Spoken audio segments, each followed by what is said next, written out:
Donc les sentences relatives au djihad,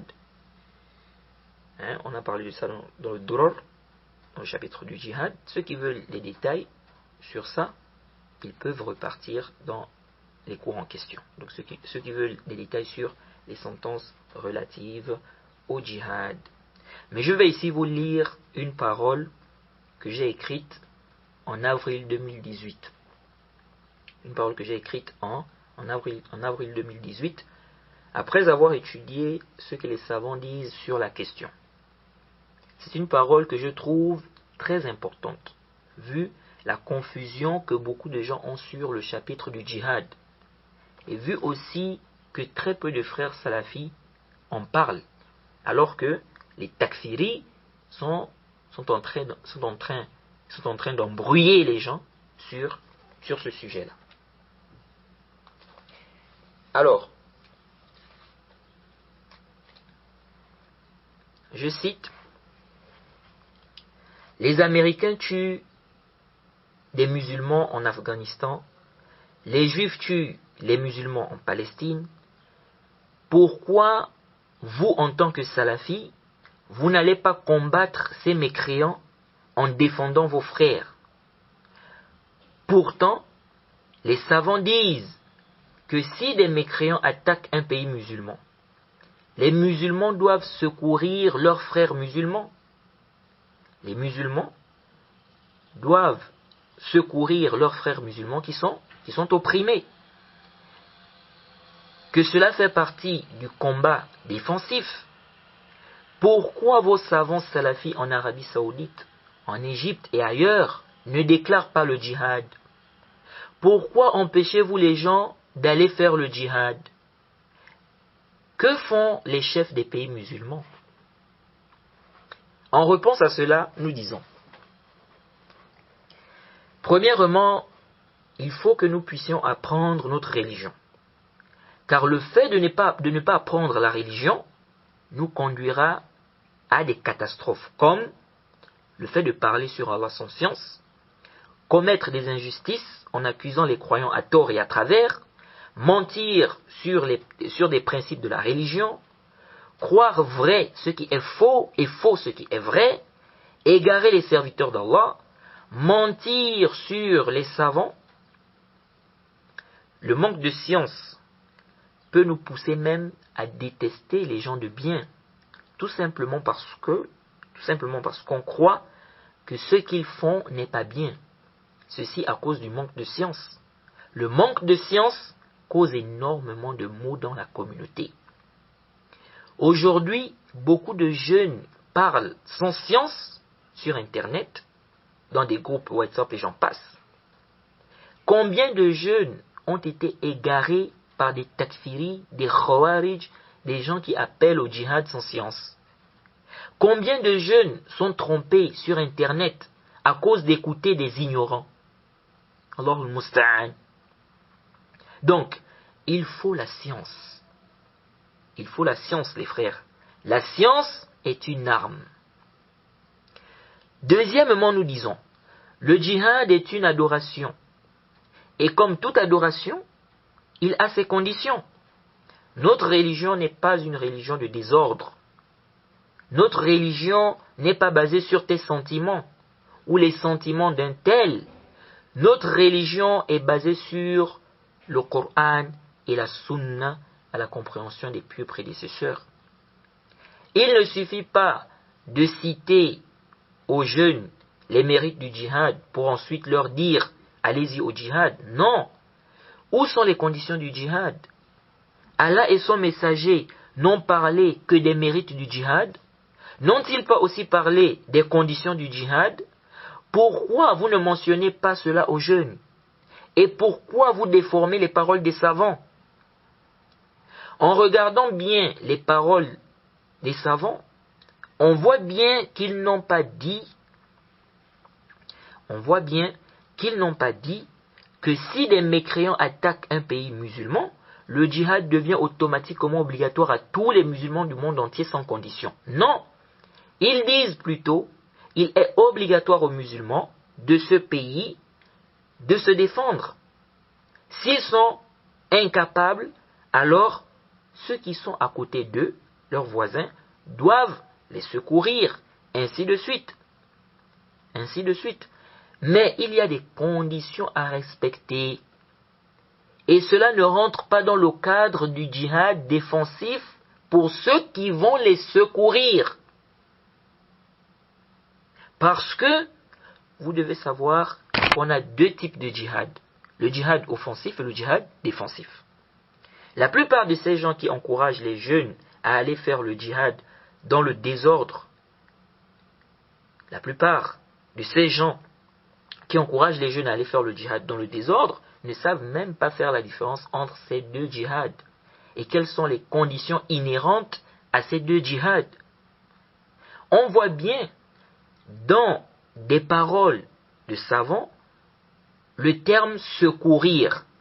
Y a-t-il une différence entre la défensive et le fait de secourir ceux qui sont attaqués par des mécréants? Oui. Oui, il y a une différence. Et c'est là où il faut faire attention.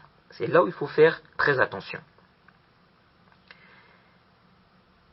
Le secours rentre dans le cadre de l'offensive.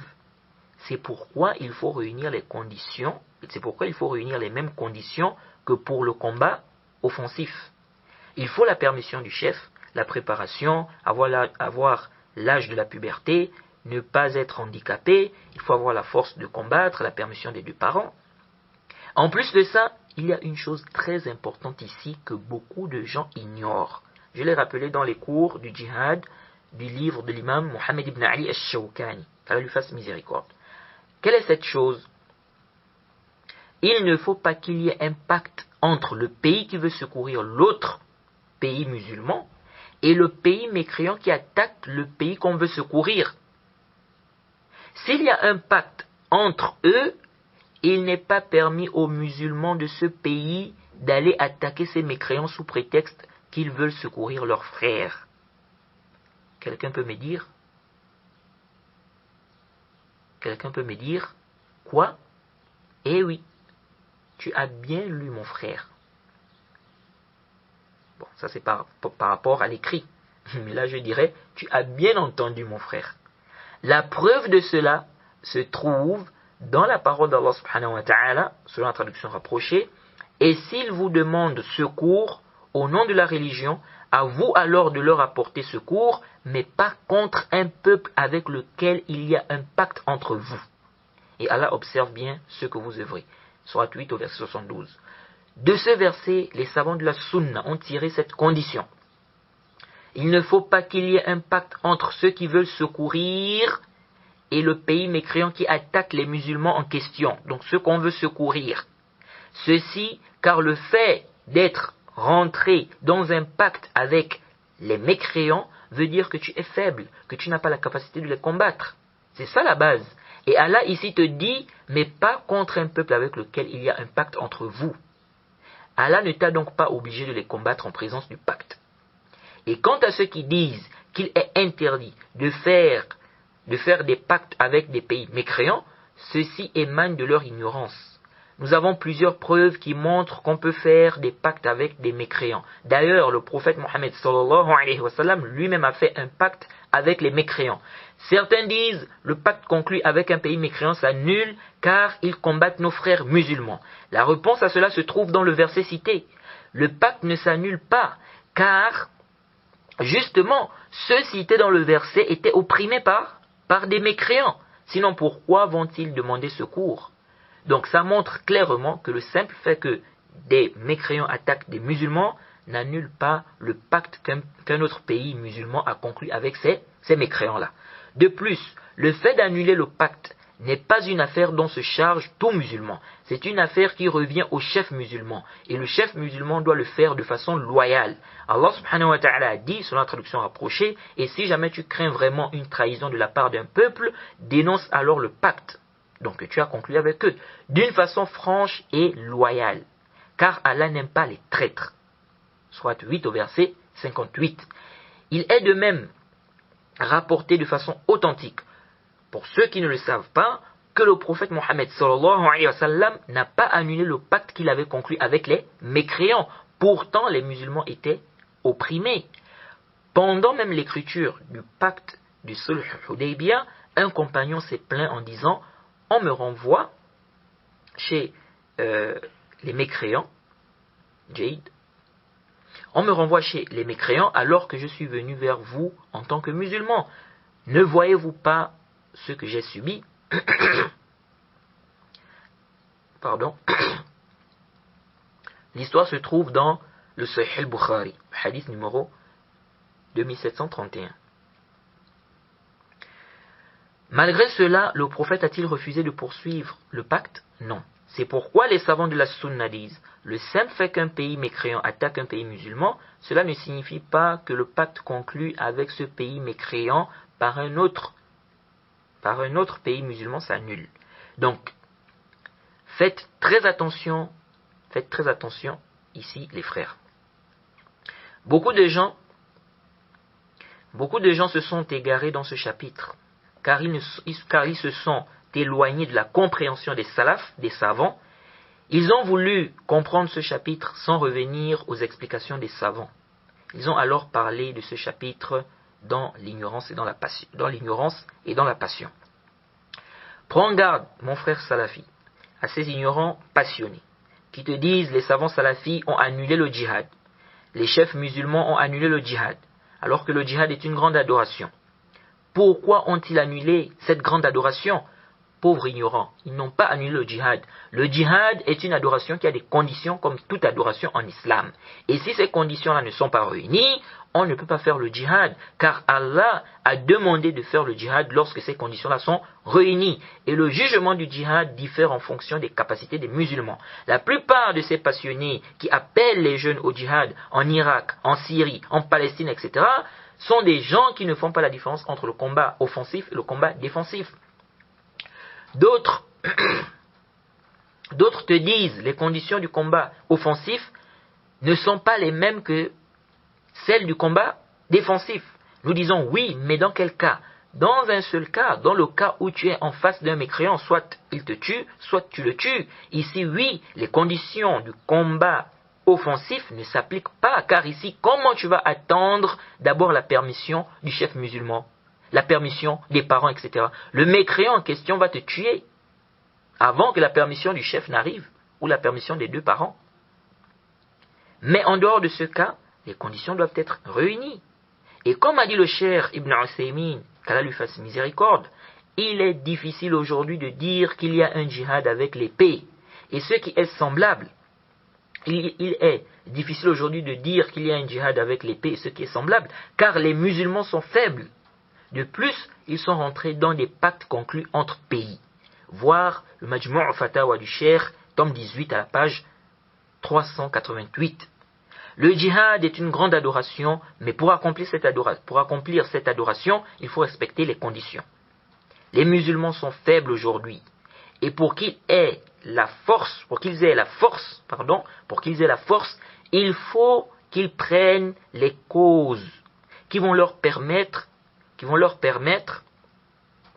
d'avoir le dessus sur les mécréants. Il faut qu'ils prennent les causes qui vont leur permettre d'avoir le dessus sur les mécréants. Beaucoup de gens se réclament de l'islam, pourtant ils sont dans le polythéisme, ils vont chez des charlatans, les magiciens, ils n'apprennent pas le tawhid, beaucoup ne font pas la prière, ils n'apprennent pas la religion, ils imitent les mécréants dans plusieurs choses. Comment voulons-nous le secours d'Allah dans de telles conditions? Commençons d'abord par faire le djihad de nafs, le djihad de l'âme. Appliquons correctement notre religion. Wallahi, cette religion n'a pas besoin de nous. Allah préserve sa religion. C'est nous qui avons besoin de cette religion. Apprends ta religion, Harry. Et mets-la en pratique. Et ne te laisse pas tromper par ces passionnés qui parlent à chaque fois de djihad en Syrie, djihad en Irak, djihad en Palestine, djihad au Yémen. Alors qu'ils ne connaissent rien du chapitre du djihad. Ils envoient les enfants d'autrui en Irak, en Syrie, etc., pendant qu'eux-mêmes sont là assis avec leurs enfants. Allahumma musta'an. Comme Al-Arifi. Il est là, il dit, Qum ghadir, Qumradir. Donc il est en train de dire, il appelle les gens au djihad. Il dit, lève-toi, pars. Lève-toi, pars. Lève-toi, pars. Mais lui-même, il est là. Lui-même, il est là. Il ne bouge pas. Mais il envoie les enfants des autres. Qumradir. Qumradir. Mais toi-même, tu ne pars pas. Jusqu'à quand cette inconscience, mes frères? Soyez éveillés. Accrochez-vous aux savants de la sunna et non à ces passionnés ignorants qui ne parlent que de politique, qui passent leur temps à critiquer les gouverneurs musulmans ainsi que les savants salafis. Allahumma musta'an. Je demande à Allah de nous accorder la compréhension de sa religion et qu'il nous préserve des égarements de ceux qui se sont égarés dans ce chapitre. Donc le chapitre du djihad. Fin des citations.